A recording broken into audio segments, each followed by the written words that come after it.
Bonsoir tout le monde, bienvenue sur ce débrief. Un débrief, je vous spoil un peu, qui va être particulièrement compliqué à faire parce que ce PSG ce soir a eu deux visages réellement, un très négatif, et ça je pense que je vais m'attarder un petit peu dessus. Il y a eu beaucoup de négatifs et il y a eu beaucoup de positifs, c'est vraiment très compliqué. C'est un match que je qualifierais de bipolaire, vraiment il y a tellement deux faces du PSG que c'est quasiment inexplicable, on n'est pas loin du paranormal. Bref, la première mi-temps des Parisiens, du coup, comme je vous l'ai dit, elle a été particulièrement mauvaise à mon sens. Le match était particulièrement indigeste à regarder, c'était vraiment pas terrible. Et ce PSG s'est fait pas mal prendre dans la profondeur, a laissé beaucoup trop d'espace défensivement, et on sentait que l'équipe du Milan, si ça avait été une bonne équipe du Milan, et je reviendrai un peu dessus après, elle aurait pu faire de gros dégâts à cette équipe parisienne parce que l'équipe du PSG, elle jouait en dépit du bon sens. Il y avait d'un côté les défenseurs qui étaient là. De l'autre côté, il n'y avait pas de milieu de terrain parce qu'on avait Ugarte et Zaïre Emery et Vitinha étaient partis aux champignons. Et du coup, on se retrouvait forcément en infériorité en milieu de terrain. On n'avait que deux défenseurs, deux milieux de terrain face à 3, et on l'a bien vu contre Newcastle, ça n'a pas fonctionné. On l'a bien vu contre Clermont, ça n'a pas fonctionné. Et ce PSG, lorsqu'il joue avec deux milieux de terrain, il ne fonctionne pas bien du tout. Vitinha, son match, lui aussi, a été complètement bipolaire, parce que tant qu'il n'était pas dans le milieu de terrain, c'était une catastrophe. Son match était mauvais, son match était nul, et dans le même temps, tant qu'il n'y avait personne dans le milieu de terrain pour venir apporter un petit peu de surnombre, le match de Dembélé aussi était pourri. Et donc le match de Dembélé aussi, il a deux visages. Et en fait, c'est un petit peu l'image de tout le PSG. Il y a eu deux visages, un en première, un en deuxième. Après, cela dit, les 5 premières minutes du PSG, les 5-10 premières minutes, pour moi, elles sont très bonnes, elles sont abouties. Un PSG très concentré, très concerné aussi, concentré et concerné. Et un PSG qui mettait la pression très haut sur son adversaire. Mais cette pression, elle a très vite lâché quand les Milanaises sont retrouvées en surnombre en milieu de terrain. Bref, je ne vous refais pas mon analyse de début. Et dans ce début de match qui était particulièrement laid, et il y avait beaucoup de zones d'ombre, beaucoup de brouillard, et je me disais que le PSG allait nous faire comme contre Newcastle, et allait se faire éliminer lamentablement de la Ligue des Champions quasiment dès le troisième match. Sauf que ce PSG a pu compter sur deux joueurs. Il y a pour moi deux joueurs qui ont été les éléments essentiels de la victoire parisienne. Et le premier, c'est forcément Kylian Mbappé qui ouvre le score. Qui ouvre le score sur un but qu'on a l'habitude de voir chez lui. C'est vraiment son tir spécial, c'est que il percute, il fait un passement de jambe, un crochet extérieur pied droit, et il ouvre son pied droit. Et petit filet. Et ça passe à chaque fois. Mais avant ça, et il faut en parler, il y a surtout Zaïre Emery qui pour le coup a fait tout le travail quasiment. C'est vraiment du 50-50. Zaïre Emery a été extrêmement doué dans la récupération, il a été très impressionnant. Il a des qualités physiques qu'on lui connaissait déjà depuis l'année dernière, même si le très regretté Galtier ne voulait pas le faire jouer. Il a des qualités de dingue. Mais en plus d'être physiquement hors norme, il est aussi intelligent dans le jeu. Vous pouvez être très fort physiquement et être idiot dans le jeu. Lui est fort et intelligent.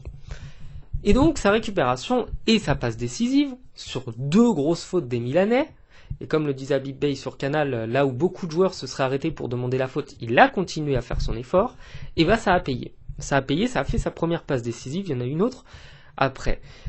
Et je pense que ce Milan AC, quand le PSG a ouvert le score, il a compris qu'il fallait absolument essayer de marquer pour ne pas perdre, parce que généralement quand vous êtes mené et que vous ne marquez pas, vous perdez. Je sais, ça peut sembler incroyable ce que je vous dis là, mais c'est la vérité. Et cette équipe milanaise, par contre, elle aussi était particulièrement indigeste, qui est probablement la pire équipe du Milan des 10 dernières années, je pense. Et cette équipe milanaise, elle en est quand même à 3 matchs en Ligue des Champions sans marquer. Donc je ne sais pas comment il compte se qualifier pour les phases suivantes de la compétition ou même pour l'Europa League, mais à mon avis ça va être très compromis s'il continue à être aussi mauvais offensivement. Et c'est ça qui, pour moi aussi, fait que le PSG ne prend pas de but et que le PSG n'est pas mené au score. C'est que l'équipe milanaise, elle est trop faible. Et qu'il y a Kylian Mbappé d'un côté. Ensuite, la deuxième période, alors là, on change complètement d'univers et on se retrouve avec Vitinha qui se met à récupérer des ballons et qui se met à distiller des ballons. Bonne chose. On se retrouve avec Dembélé qui se procure une énorme occasion et qui marque sur une très bonne récupération d'Ugarte lui aussi, mais bon, ça c'est un habitué des bons matchs. Et Dembélé qui, en plus de marquer, va devenir très intéressant dans le jeu. C'est lui qui est le responsable, parce qu'il joue très vite avec Mbappé, du but de Kolo Muani. Mais en dehors de ça, en plus de ces deux choses-là, de ce but et de ce tir arrêté et qui devient décisif, il y a beaucoup plus d'impact dans le jeu. Et Dembélé, je pense vraiment que son bon match, il est lié uniquement au fait que le PSG a changé sa façon d'être en milieu de terrain. Dembélé, c'est un joueur qui a besoin d'être servi. C'est un joueur qui a des grandes capacités pour dribbler, pour percuter, pour mettre en danger, pour centrer. Devant le but, c'est un peu plus laborieux. Mais Dembélé, s'il n'est pas servi, il ne peut pas créer tout seul. Il ne peut pas inventer tout seul des choses. Et forcément, le milieu de terrain, une fois qu'il est un peu plus solide, un peu plus à l'aise, et ça distille les ballons. Et derrière Dembélé, il a des qualités qu'on lui connaît, même si je sais que je rabâche, je préférerais toujours avoir Di Maria à ce poste-là. Ça, on me le retirera pas. Dans 5 ans, je continuerai à dire que je préférerais avoir Di Maria à droite. Parce que pour moi, Di Maria, c'était le sommet, c'était le summum. C'est probablement un des meilleurs joueurs qu'on a eu à ce poste-là du PSG. Bref. Et dans le même temps, du coup, les Parisiens vont quand même inscrire le deuxième but très rapidement, mais parce que les Parisiens jouent mieux, parce que le jeu, il est beaucoup plus léché, parce que le jeu, il est beaucoup plus stable, et parce que l'équipe est plus équilibrée. Et dans le même temps, le Milan AC qui a fait des gros efforts pour essayer de maintenir le PSG sous pression et qui a réussi à le faire, ce Milan AC là, il baisse le pied. Il baisse le pied parce que le rythme imposé par les Parisiens, il est trop soutenu. Les Parisiens sont des joueurs qui aiment avoir la balle grâce à Enrique, on lui doit ça. Et les Parisiens sont doués en fait, sont très forts. Donc vous avez des joueurs très forts techniquement et des joueurs capables de vous faire courir tout le match. Donc rajoutez à ça le fait qu'ils se mettent à être un peu plus équilibrés et du coup à créer encore plus de danger et vous prenez des offensives de partout. Parce qu'il y a Dembélé qui peut être très dangereux, parce qu'il y a Kylian Mbappé, on n'a plus besoin de le présenter, et parce que Kolo Muani c'est un avant-centre, c'est un tueur. Et on rajoute à ça Ugarte, Vitinha, Zaïre Emery qui pour moi doivent jouer ensemble en milieu de terrain. Et puis ensuite le match se poursuit gentiment et puis on passera sur la deuxième passe décisive de Zaïre Emery qui fait un match stratosphérique du début à la fin. Il est très bon du début à la fin, il n'y a strictement rien à dire sur sa partie. Pour moi c'est parfait, c'est un match parfait. Et on note aussi le geste semi-décisif de Gonzalo Ramos pour le premier but, je crois, sous les couleurs parisiennes de Kang In Lee. Donc un but qui récompense un joueur qui, dès son entrée, a beaucoup dribblé, a beaucoup percuté, a beaucoup essayé de faire des choses et a apporté vraiment un vent de fraîcheur et beaucoup de vitesse. Donc un but de Kang In Lee très très très mérité, je dirais. Et même si les Parisiens ont eu d'autres occasions de marquer et que Mike Maignan a été très bon, dans l'ensemble, voilà, la prestation parisienne en première mi-temps, je dirais qu'elle est insatisfaisante, elle est pas belle.